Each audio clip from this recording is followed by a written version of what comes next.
Hi everybody, this is Linda Bennett with Metaphysically Speaking, and you can find us on Facebook, you can find us on Twitter, YouTube, we are also on the radio, and you type in Metaspeak, METASPEAK.com. My phone number in my office, if you're interested in an appointment, is 727-736-4567, but in the last show, which I didn't realize was the end, and so I finished in sort of like mid-thought, you can contact us by linda@metaspeak.com with your emails. And in the last show, I gave you all the information as to how to arrange for an appointment. I don't do them all the time. I do them when I'm in the mood. Over the phone. Over the phone only. And in the last neighborhood I lived in, everybody knew about my show, and I cannot tell you how many times that doorbell would ring, where people would grab me out in the yard as I'm there in my gardening hat and my gardening gloves and my old jeans and hacking away, digging holes. Don't do that to me, because I'll get mad. And because everyone has to have their private time. And we ended, which I didn't realize. I'm so busy with the topics and this fabulous email from Kristen, which I'm going to continue with because she sent me a follow-up email, that I was talking about meditation. Meditation is when God talks to you. Prayer is when you talk to God. It is not the same.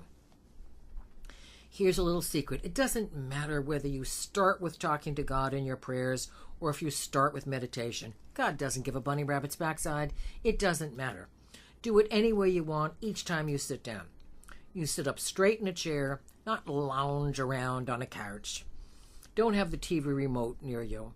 Turn off your phones. Put all electronic gadgets away. If you need to listen to a tape for the first few times to get yourself relaxed, fine.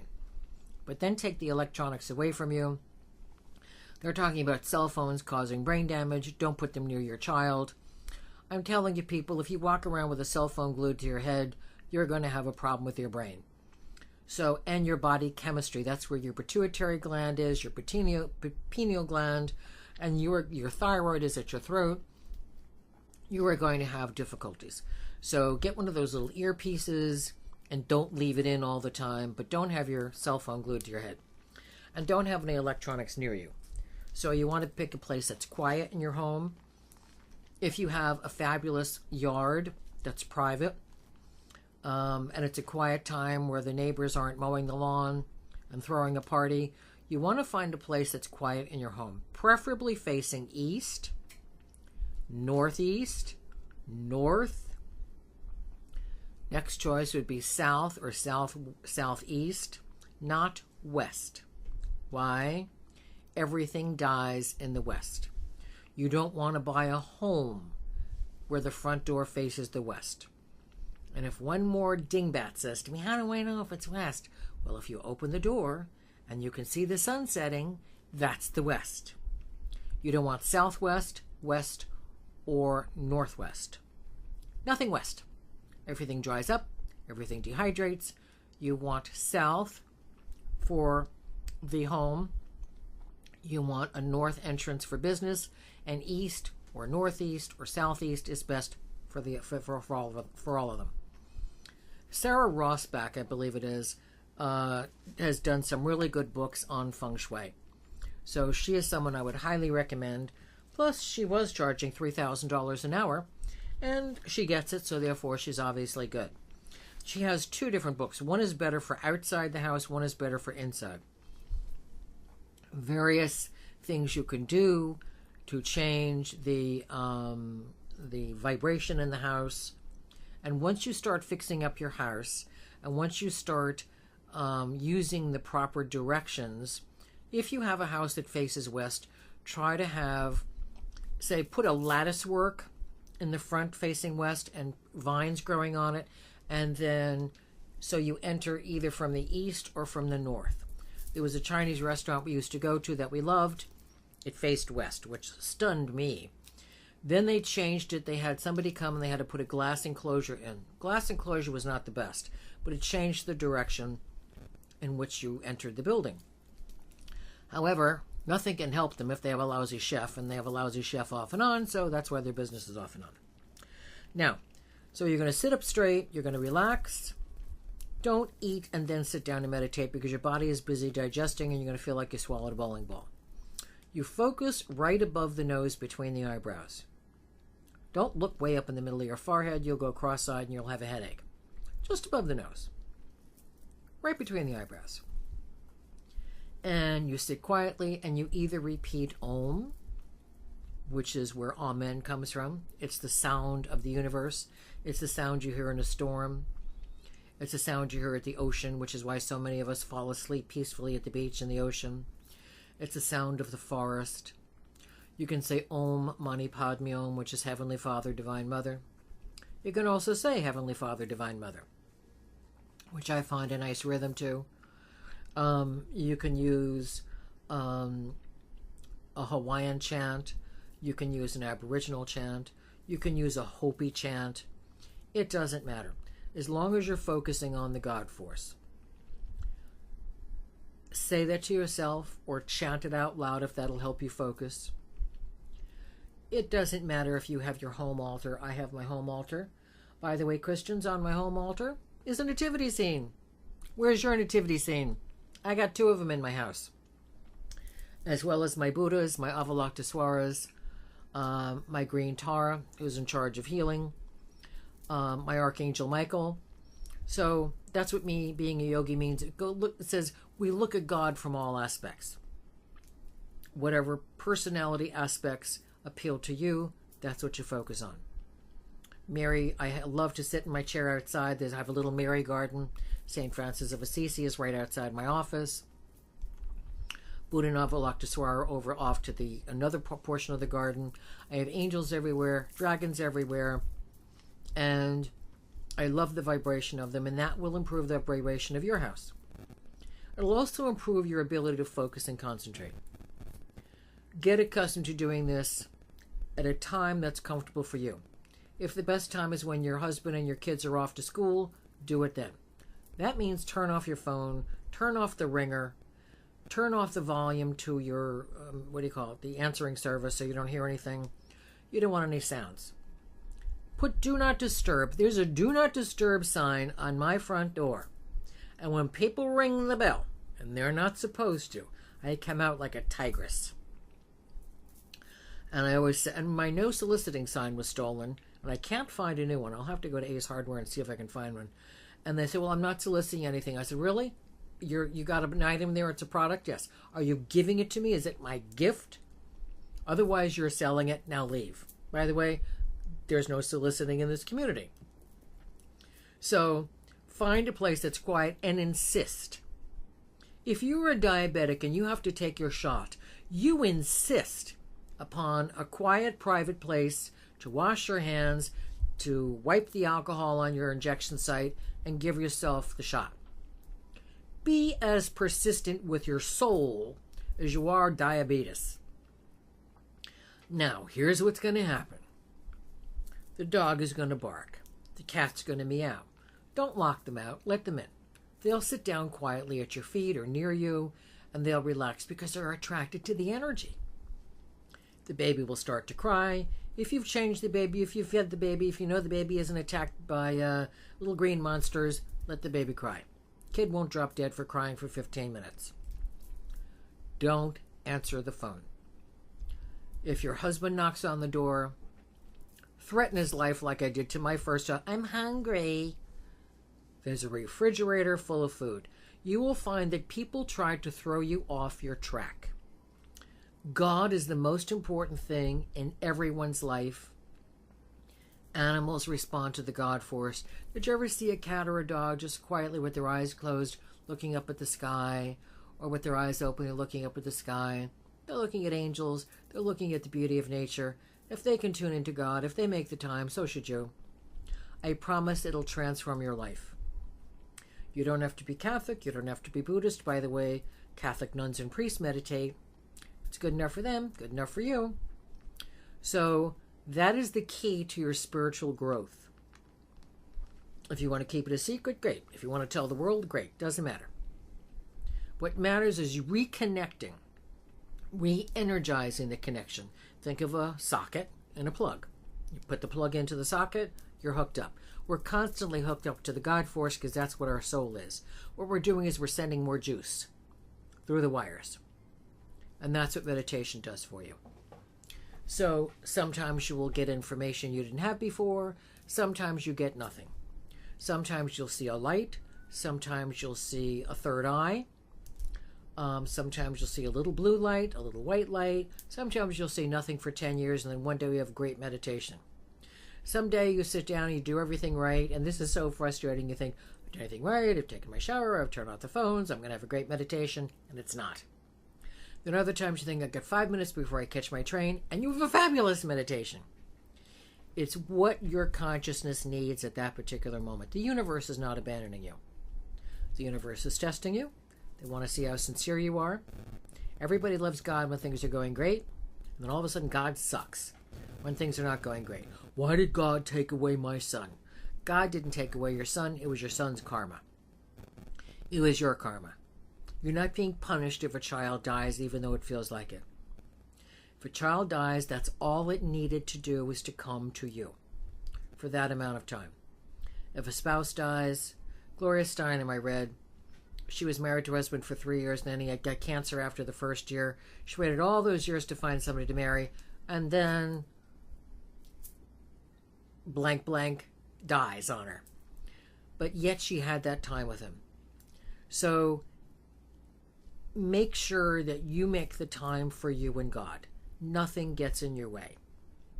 Okay, now let's go back to Chris's other email. She's talking about homosexuality, and this was her question. I sometimes wonder if perhaps this is a new or not so new mechanism of nature. Just as in nature, when some creatures or animals turn off reproduction in times of overall stress or shortage of resources. Wolves are very famous for doing that. They don't go into estrus. I do wonder if there is something in our DNA that might flip a homosexuality switch in an effort to slow down our rate of population. Maybe? That's a question. No. There are different ways of being homosexual. One, you generally have a hormone imbalance. That is a tough call for parents to make because the DNA needs to be evaluated now. Far more is known about DNA today than there was 50 years ago, or even 20 years ago, or 10 years ago. And you see what the main DNA is in the child, and that's the level of hormones you give the child to continue to convert to the right sex. Then there is the issue of what did you do to other people in other lifetimes? Did you, as a soldier, it's still happening today in Syria, it's happening in Lebanon, it's happening all over the Islamic and the African continent. People are chopping the genitals off others. They're raping women, they're raping young boys and girls, they're chopping off the genitals and the breasts. Well, guess what, boys and girls? You're going to come through sexually screwed up in another lifetime. And that means you don't know what you are, you don't know how to identify yourself, etc. Then there is the problem where, say, and this is how things work. You're a male for so many lifetimes, and you learn spirituality through logic. You're a female in so many lifetimes, and you learn spirituality through intuition. That's why more women are involved in metaphysics than men, because it's a shorter jump from intuition to spirituality than it is from logic to spirituality. And those are part of the gifts that men and women give each other. Women teach men about intuition, men teach women about logic. So, if you've been a female in many lifetimes, and suddenly this is your first time flipping over as a male, naturally, you're going to feel like a female. That doesn't mean you get your body chopped up, and if you read the statistics, it's very sad for people who have had transgender operations. It is not happy. Because your soul knows how you're supposed to be operating. And it's not trendy, and it's not cute, and it's not adorable when someone flits around the room or stomps around the room, because lesbians can be really rough. And they're role-playing. That's my cat knocking something over. Hope it's not breakable. Role-playing. It is unattractive to the soul. If you are born a male, you must operate as a male. If you're born as a female, you must operate as a female.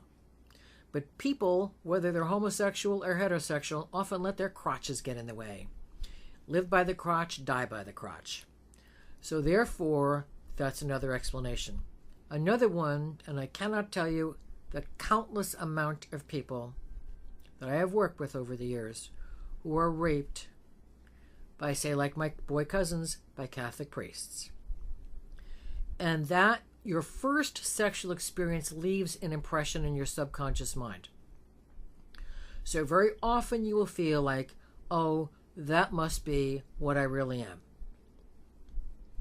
And so then they become homosexual. Or they have homosexual flings. And there's also a shame involved. If they were raped by a man, they can't possibly go near a good woman. An honest, caring, loving woman, because I would soil her, so to speak. The same thing with a woman. We're going to break. We only have 40 seconds left. We have 40 seconds. We're coming back with more Metaphysically Speaking. I will finish with this because this is an important phenomena we are dealing with on our planet. It's Linda Bennett with Metaphysically Speaking, and we're coming right back. This is Linda Bennett with Metaphysically Speaking, and we're covering again the homosexual situation. So women who have been molested by women also feel that they're not qualified, they're not capable, they're not honorable enough to be with a man, and they wind up living a life that they're not happy with. One of the psychiatrists I worked with did a lot of counseling of homosexuals. One guy found that he was very good, so he recommended him to his friends. Despite all the hoopla on the socially and politically correct propaganda, not every homosexual is a happy person. Not every heterosexual person is a happy person. But when you're functioning in the sex that you were born to be in, that is how you should function, and your soul knows that. So there's a constant in the background, little nattering, tugging, pulling, tweaking, and you can't get yourself right. It's like you can't drive straight, so to speak. You can't stay on the line. You can be helped. This praying for Jesus stuff, and that organization recently apologized for creating a lot of disastrous effects emotionally for the people. They said, well, just believe in Jesus and you won't be homosexual anymore. That's such nonsense. You have to do what your soul knows is right. And as I've said before on shows, once upon a time, and in various cultures today, parents are told by the local shaman or psychic or spiritual teacher of the community that they have an opportunity to bring in a child this is their first time over. They're going to need a great deal of guidance. The parents are prepared. The teacher teaches them how to work with them. The child works with the teacher, and they get comfortably moved forward in the sex that they were born in. That doesn't happen now. Anything goes does not work in any society. Animals will change sex. There's a certain amount of fish. I can't remember. It was a question on a show. How many species of fish and lizards and salamanders will convert back to being female when there's a shortage of females because they need to produce more eggs and more offspring. That is different. Not going into estrus is the smart thing to do when there's not enough food. What do people do? Well, they just keep on screwing and having more babies they can't feed and die horrible deaths. That is stupid. So, and as far as any church telling you can't practice birth control, run. There's a big war of birth between Jews and Muslims and Catholics. They all want to overpopulate so that whoever is still alive at the time the planet has a shift, they think they'll be running the world. Here's a surprise. If I were God, I'd wipe them all out. And start with atheists. Because the nonsense that gets perpetuated over and over and over again under the name of Allah or God or Jesus is sinful. And I don't use that word very often. I think that's the second time I've used the word on this show. Sinful. The lies that you were told under the auspices of God is sinful. You practice birth control because it's the responsible thing to do for your body, for your family, and for the planet. There are already too many people on the planet. If there are X amount of acres, you can't jam people together so they're standing up. They will be born at another time. And I really wish Bill Gates and the rest of them would fund organizations that take care of people who are already here and not the future fetuses, because there's no room. We need fresh water on this planet. Florida needs fresh water. We need birth control. We need improvement of health. We need health care in the United States. I don't care if you're Republican and you've paid for everything your whole life. Good for you. Not everyone is as fortunate. That doesn't mean we're turning into commie pinko infiltrators. It means we're caring for each other. And that is one of the graces on the planet. Being responsible for yourself, being responsible for your family, being responsible for other people. The people on that A&E show, is it? I'm not even going to mention their name. They have the 19 kids or 20 kids. Sew them closed. Give him a vasectomy, close up her vagina, enough. And what kind of future do the kids have? One kid works at a gas station. They have no futures. There are no resources for them. Don't tell me what the Bible says. It was written at a time where there had been an apocalypse and there were no people. You do what is spiritually responsible, not what your priest or your rabbi or your imam has to say.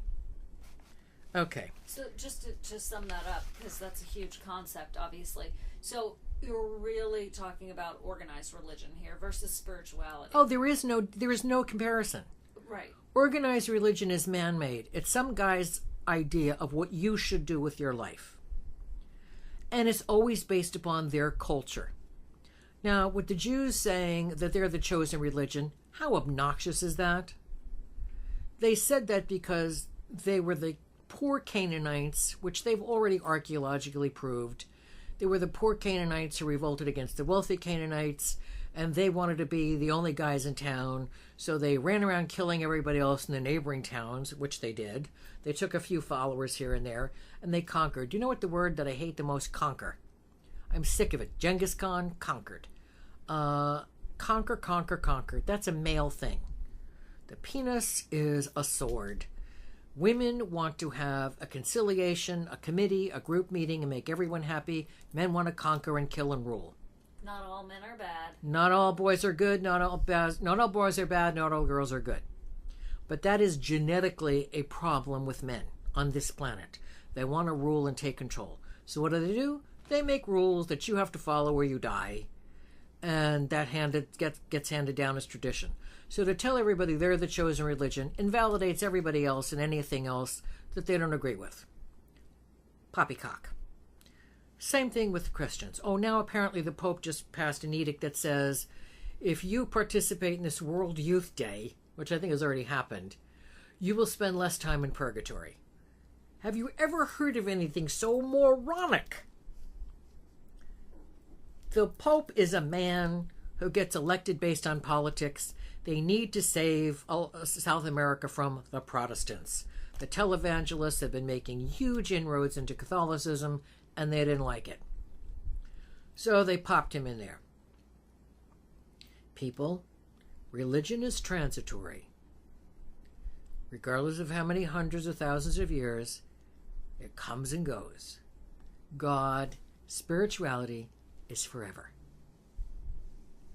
So if you're saying to me, I want to say one more thing about homosexuality. Well, I'm practicing homosexuality. I have a partner of the same sex. Then behave with dignity. Stay away from the group parties. Stay away from the group activities, and you all know what I'm talking about. Live with dignity. Live with kindness. Live with compassion. care about others, care about animals, care about your surroundings. Be an example of kindness and goodness in your community and in your own life when you look in the mirror.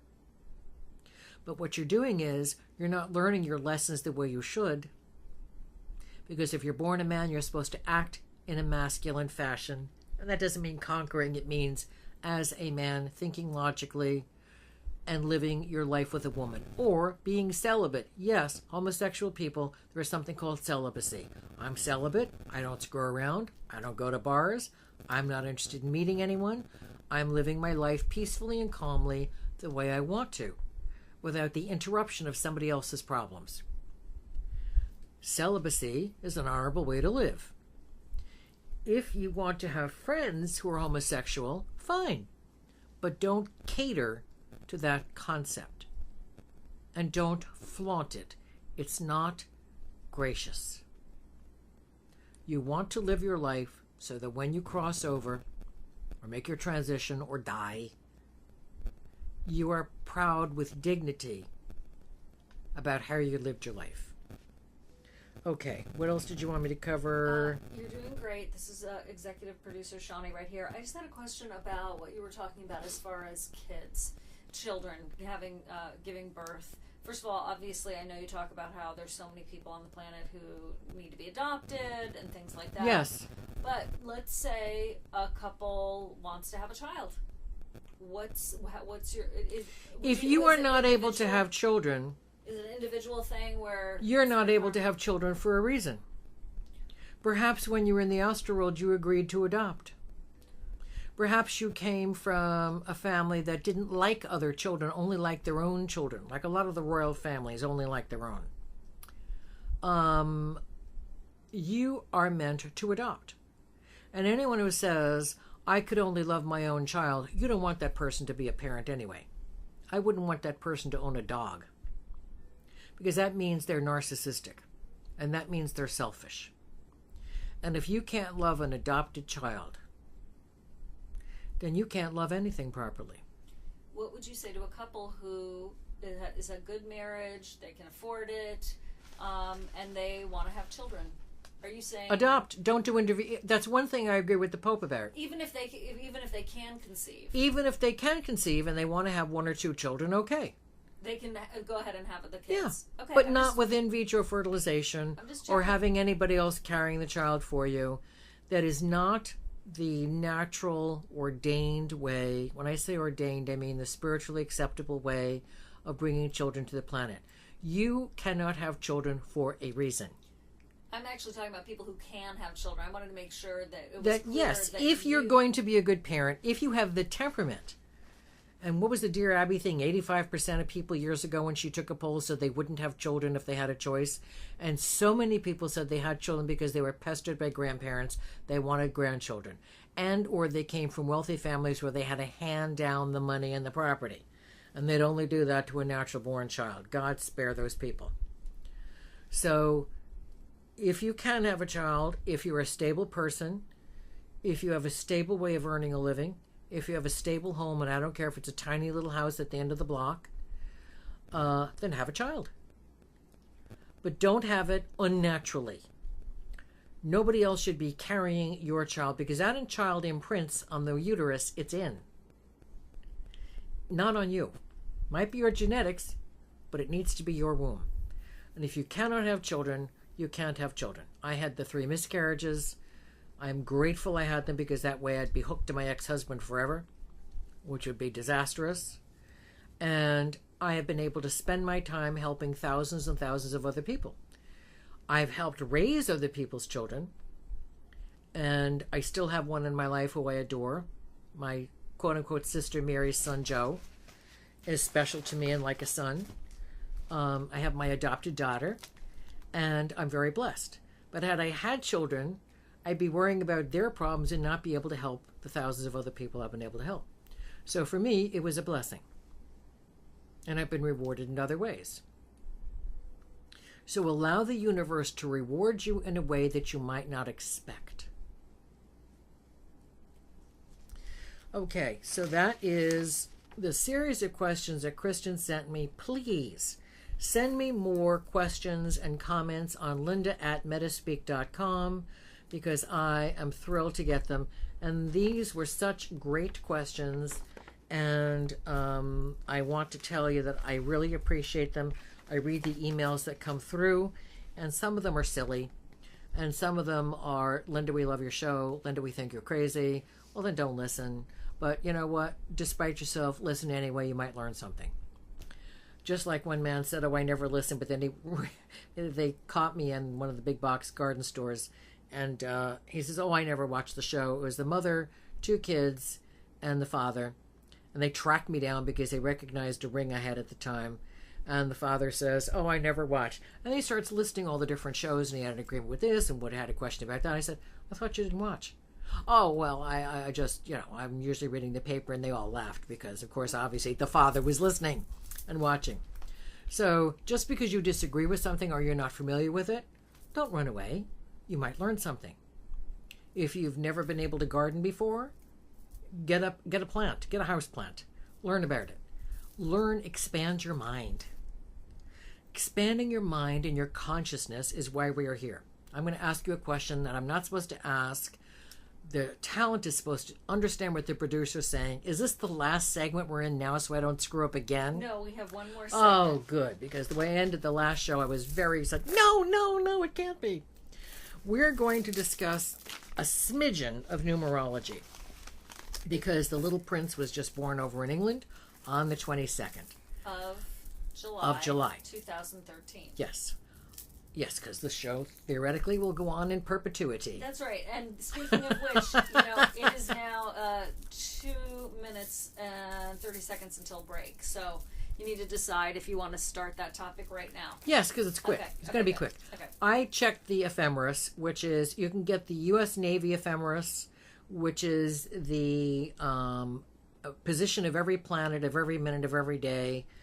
The one I have now is for another 50 years. The last one was for 100 years. Neil Mickelson puts one out, Michelsen. You can ask for the ephemeris at your local good bookstore. And it tells you the locations of the planets, when the moon is changing, etc., etc. And that's how you cast a chart, by the time and the location and the date of the birth. So the child was, when the child wasn't born on the 14th, I said, this kid's going to be born on the 22nd. Lo and behold, the 22nd. Right there on the cusp of Cancer and Leo. And the rising is right there on the cusp of Scorpio and Sagittarius. This child has so many important aspects. I didn't cast the chart. I just looked at the ephemeris and let somebody else. The royal family has already cast the chart. There's no question about that. They have their own astrologer. I don't care what they tell you, they do. Every royal family does. So this child is either going to be a great, great leader and transforming the monarchy for better, or a screw up. But when you are born with a double-digit number like 11 or 22, there is no 33 in our calendar, or your name is an 11 or a 22, you have extraordinarily important karma. So does that mean everyone in the month of November does? Yes. Because it's mostly Scorpio. Scorpio is the most intense and powerful of all the signs, and therefore its major lesson is not only to use power, but use it with spirituality. Not be a bully. We're going to pick up on that when we come back with our final segment, Metaphysically Speaking. Alrighty, this is Linda Bennett again with Metaphysically Speaking. You can find us on Facebook, on YouTube, on Twitter, on radio, and it's metaspeak.com. And if you want to send me an email, do so at linda@metaspeak.com. And again, I read everything. So we were talking about double digits. Oh, what are you pointing at? And YouTube. Did I say YouTube? No, there are a lot of old shows from on YouTube and the radio broadcast, as well as on metaspeak.com. Hi, I'm Shawnee, the executive producer. Just chiming in. So be sure to go to YouTube, and we'd really appreciate it if you would like some of the videos as well as the audio broadcasts, because then it helps with more people being exposed to it. Right. And tell all your friends. Yeah. And I'm not telling you to be crazy people and swing from trees. I'm telling you how to be better individuals, how to be kinder, how to be nicer, how to be better parents, how to be better friends, how to be better to yourself, how to be a better being on the planet. And the goal on the planet is not to be the best bicyclist, the best boxer, the best golfer, the best anything. It's to be the best soul first that you can be and constantly improve yourself. Be the best family member to people who are worthwhile. Don't be afraid of cleaning a list. Apparently, Lindsay Lohan was told to write a list of people who should be in her life and shouldn't, and there were 80 people who shouldn't, and only 20 people who should. Make your own list. And I don't care if they're your parents, your grandparents, your sister, your brother. Just because somebody is related to you by blood doesn't mean they have the right to abuse you. And doesn't mean you have the right to abuse them. If they're creeps, if they're nasty, if they're mean, if they're constantly using you, wipe them out of your life. Change your phone number. You are not on the planet to be abused. You're on the planet to improve yourself. That is what each lifetime is about. It's a different classroom. So, and part of the classroom is looking at the numerology. Advanced numerology bases everything on the number 22, just like the tarot. But what you can do, and it's really tricky because it's simple, is you write across the top of a page 1 through 9 and leave plenty of room. Then do A, B, C, D, E, F, G across, and then back again under the next line and under the next line. And then pick a name, like your own name, and write out the numerology for that. If you do it 1 through 9, it'll 99.5% of the time wind up as if you do it 1 through 22. Now, if you have a name that's a number 11 or a 22, circle that and don't include it in the numerology count. In the addition. In the addition. Then you add up the other numbers for the other name or the other initial, and that is a second number. So if you have a double digit, you're operating with 2 numbers for your name, for a name of a child, for whatever. When I chose the name Bennett, I wanted something that sounded, you always think you're picking the easy thing. I wanted something that's spelled the way it sounded. People don't know if it's got 2 N's, if it's got 2 T's. Who knew there'd be such confusion with Bennett? The reason I did that is I couldn't write my ex-husband's name anymore. My hand would freeze. I'd be writing a check in the supermarket, and if they didn't know me, they'd ask me for further identification. When I started explaining this is my ex-husband's name and I've got to get another name, everybody understood. Everybody laughed and they understood, and so therefore I picked another name. So when you're doing numerology, if you've got an 11, a 22, or even a 33, which is almost impossible to get, circle that, and that is a separate number that you're working with. It is karmically very difficult. I've got a 22. I was born on the 11th. So therefore, I have a very karmic life. So do you if you've got an 11 or a 22 in your birth. Say you're born on May 11th or January 11th, circle the 11, and then add 1 and the year, and that is your second number. So, when you have a name for a child, make sure the kid doesn't sound like a freak 10 years, 20 years later. I know certain ethnicities are trying to be individualistic, but they sound ridiculous and they're not getting jobs. So it doesn't mean everybody's name has to be Susan and John, but name the child something that's identifiable. And check the numerology. The numbers you do not want to have are 13, 15, and 16.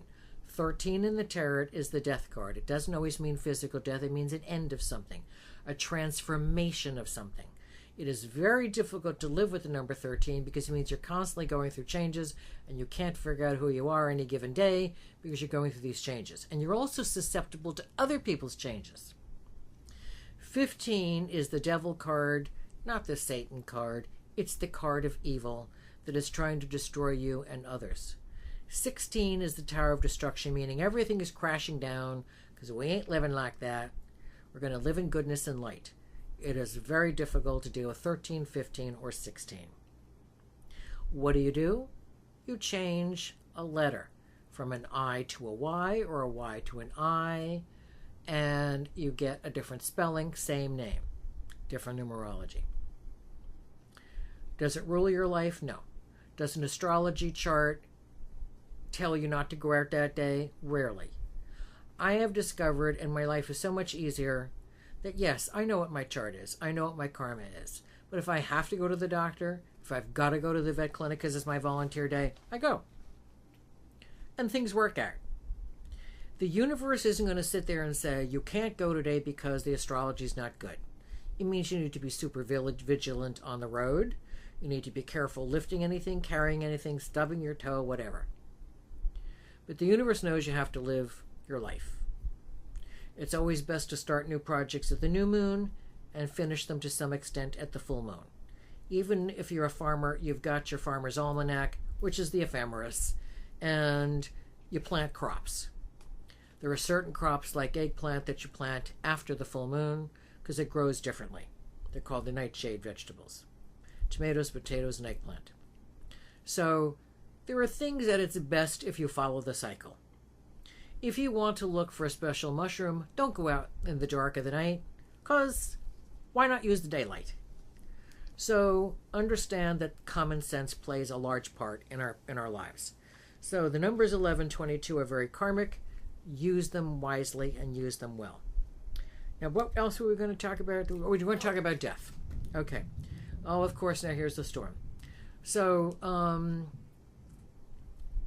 we get very sad when a pussycat dies, when a dog dies, because they've played such an important part of our lives. When a child dies, when a beloved parent dies, when a sister dies, because they've been such a source of joy. I will eliminate the nightmare parents and the nightmare brothers and sisters. We'll talk about as if everything was Norman Rockwell. And you miss them because they loved you, and you love them back.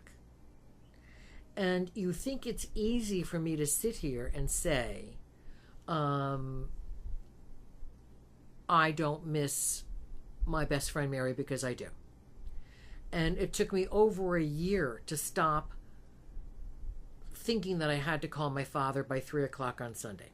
Or that I'd look at the clock and it was 3:30, where's Daddy? Oh, he's dead. I have missed people who are precious in my life. Not many, fortunately for me. But I have missed profoundly. My friend Marcia, I miss profoundly. That doesn't mean they don't visit me in meditation, because they do. And we just discovered by texting that my nephew and his dad are spreading Mary's ashes today in a wonderful pond, not disclosing the location, in a wonderful pond she loved. And Mary was one of your very And best Mary friends. was one of my very best friends for the last 500 years. And we differed tremendously. She was a good Catholic. But I converted her, and her son and I did a great job. And we talked about UFOs. We talked about near death. I helped Mary prepare for her death. And she visits me periodically in my meditations or at night when I'm asleep. And she thanks me. And she's with several of people I know. She was with my Aunt Stella the other night. So just because they didn't know each other in the physical life doesn't mean they don't meet up in the astral world. Remember what Buddha says? Be kind to everyone. We've all been related. So we miss them terribly, and we think, oh, what a tragedy. It's not a tragedy. They've lost the old, dead, rotted body, even if the child was a year old. The body was old for that child. The child needed to be refreshed and brought back to the heavens to get a rest, to be with their guardian angel more profoundly, to be with other angels, to be with other loved ones, to be with other aspects of God, whether it's Buddha or Mary or Jesus, doesn't matter. Get introduced to special beings who are going to represent a spirituality that they participate in their next lifetime.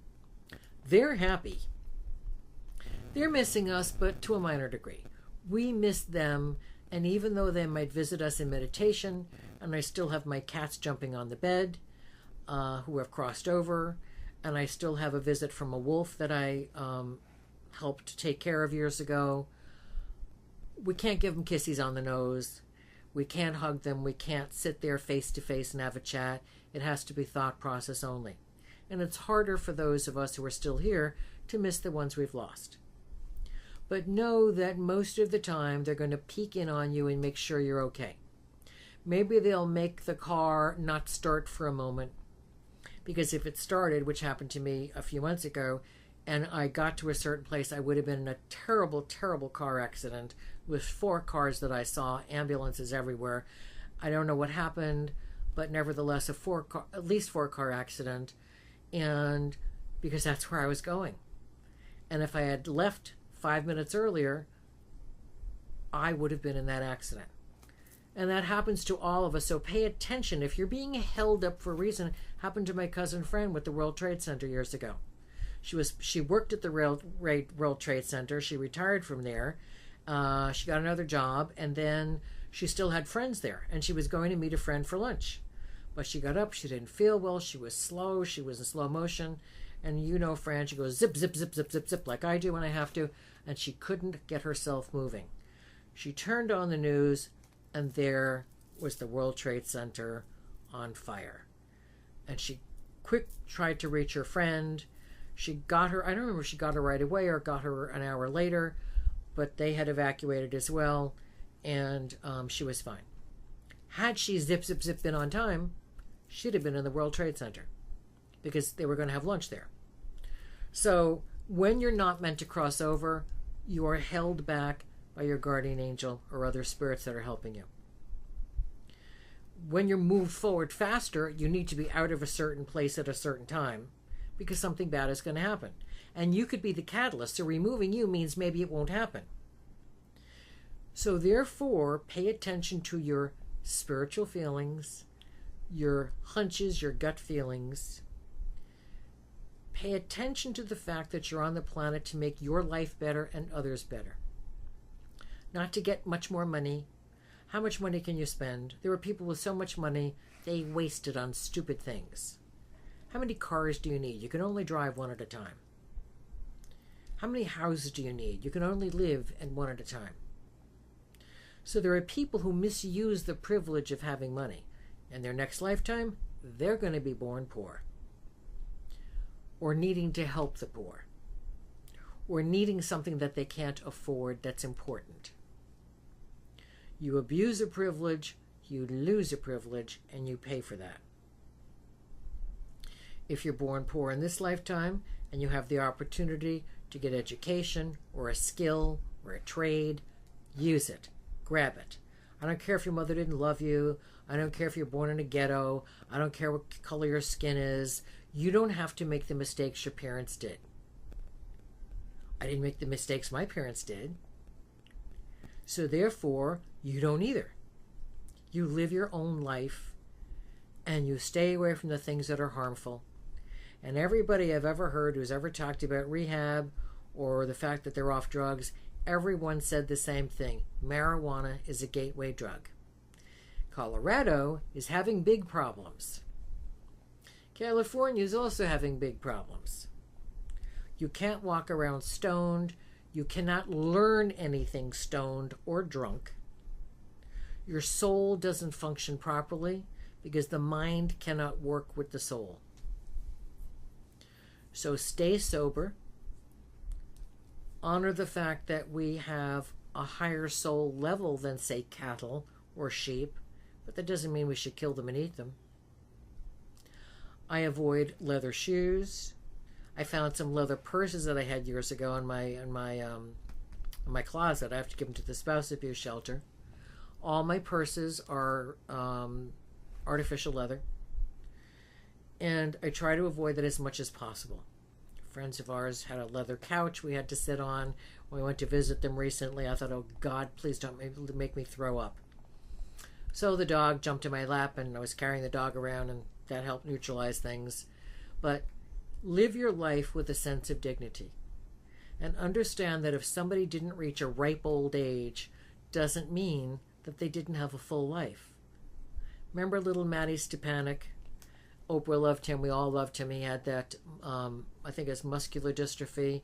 His mother has a much lighter kind, so she's still alive. Matty died at the age of 9 or 11. I can't remember which. He did books of poems. He was an inspiration. He was a little treasure. He was a blessing. So it doesn't matter how long you live. It matters the quality of your life and what kind of an impact you make. Even if you just work with plants, the plants need you. We need the bees. No bees, no life on the planet. Think about that, people, the next time you swat a bee or go to pester a nest. No bees, no planet. They do most of the cross-pollination. Birds do as well. So respect life and treasure it, and understand that this is a gift we've been given, not a privilege. You don't have the right to pollute. You don't have the right to go kill sharks. They're not bothering you. We're in their living rooms. They don't come in our living room. If you're going to scuba dive, understand that there's a risk. And it's a pretty good risk. So therefore, treat the planet with dignity as you'd like to be treated. Pretend that God is watching every moment, because the God force is watching every moment. I like to use the terrarium. If you look in a terrarium, you see all the ants. The universe is watching us like we're in the terrarium. It's not hard. We don't really have friends who drink. But if we go someplace and people are drinking, we say, no, thank you. We don't drink. And besides, how do these idiots know that they're trying to force a drink on you that you're not a member of AA? You don't have to announce that you're a member of AA. Say, I don't drink. Why? I don't want to. You don't owe them an explanation. You don't want to. You want to live your life with quality and dignity. Look at the recommended reading list that we have on our website. There are wonderful books there. There are wonderful frames of reference. Deepak Chopra, Dr. Oz. He had on the Singing Crystal Bowls a couple of weeks ago, which are very healing. We'll do a program on that. I have a friend who has a collection of them. And remember, if you just open up your hearts and minds to God's universal truth, you're going to know that God and the angels are always with you. Thanks for being with us. It's Linda Bennett.